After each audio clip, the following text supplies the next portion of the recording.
ধরিব মৎস্য খাইব সুখে, ছবিটা দেখুন অনেকটা সেই রকম কি? ঠিকই দেখছেন, উর্দিধারী অন ডিউটি পুলিশ কর্মী রাইফেল ফেলে মাছ ধরতে ব্যস্ত। একেই বোধহয় বলে সরকারি চাকরি। বিরল এ ছবি উত্তর দিনাজপুরের রায়গঞ্জের পলিটেকনিক কলেজের পুকুর পাড়ে। এবার আপনার প্রশ্ন আসবে, পুকুর পাড়ে পুলিশ কেন? আসলে পলিটেকনিক কলেজ ভোটের স্ট্রং রুম। জনগণের দেওয়া মতামত ইভিএম পাহারা দিতে কর্তব্যরত ছিলেন ওই পুলিশ কর্মী।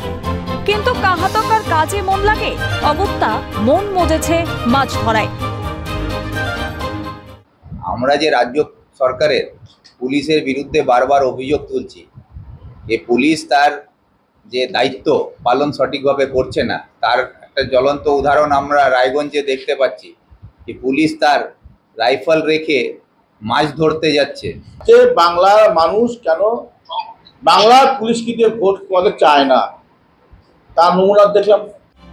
যে পুলিশে চাকরি পেতে বহু নিয়ম, ট্রেনিং এর মধ্যে দিয়ে যেতে হয়, সেই পুলিশ কিনা অন ডিউটি মাছ ধরছেন। অবাক প্রাক্তন পুলিশ কর্তা। আমি বলছি দেখুন, একটা পুলিশ সবসময় তো কাজ করতে পারে না, প্রাণ পরিশ্রম করতে হয়, কিন্তু ডিউটি থাকাকালীন যদি ইউনিফর্ম পরে এই ধরনের ঘটনা ঘটিয়ে থাকে তাহলে তো এটা খুব অপরাধ না? এটা তো মানে কি বলবো, গর্হিত অপরাধ আমি বলবো। সম্বিত ফিরতেই গাছের সঙ্গে ঠেস লাগানো বন্দুকটি অবশ্য বগল দাবা করে নেন পুলিশ কর্মী। তবে ততক্ষণে যা হওয়ার হয়ে গেছে। লুকোনো ক্যামেরায় তোলা ছবিতে ধরা পড়েনি, হয়তো মনের সুখে পুলিশ গাইছিলেন, দেখুক পাড়া পড়শিতে কেমন মাছ ধরেছি বড়শিতে। নন্দতুলাল সরকারের রিপোর্ট, ক্যালকাটা নিউজ।